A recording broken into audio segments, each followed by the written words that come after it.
एक छोटे से गांव में एक लड़का रहता था जिसका नाम अहमद था। अहमद बहुत ज़हीन और होशियार था, मगर उसकी एक बड़ी कमज़ोरी थी। वो बहुत लालची था। उसे जो भी चीज़ मिलती वो चाहता था कि वो सिर्फ उसी के पास रहे।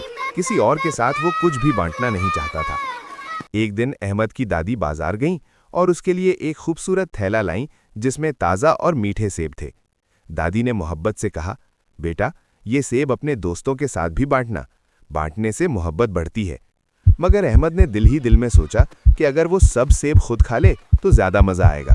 अगले देखो दिन उसके अहमद, दोस्त वो लोग खेलने भाग आए रहे हैं। और हमें उन्होंने सेब अहमद दे से दो। सेब नहीं, मांगे। मैं नहीं मगर दूंगा। अहमद ने साफ इनकार बिरहकरम, कर दिया। अहमद, हम उसके दोस्त भूखे हैं। उदास हो वो गए नहीं। और वहां से चले गए। जब अहमद ने एक सेब खाया तो वो पहले की तरह मीठा नहीं था। ओ थोड़ी देर बाद नहीं, उसने ये देखा कि सब सेब खराब खराब हो होने गए लगे हैं हैं। और उनमें कीड़े पड़ गए हैं। अहमद घबरा गया और उसे अपनी गलती का एहसास होने लगा।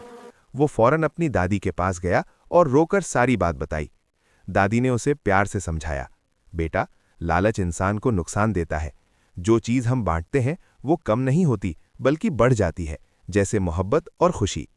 इस दिन के बाद अहमद बदल गया। वो हर चीज़ अपने दोस्तों के साथ बांटने लगा और सबका पसंदीदा बच्चा बन गया। सबक: लालच बुरी आदत है, जबकि बांटने से मोहब्बत, खुशी और दोस्ती बढ़ती है।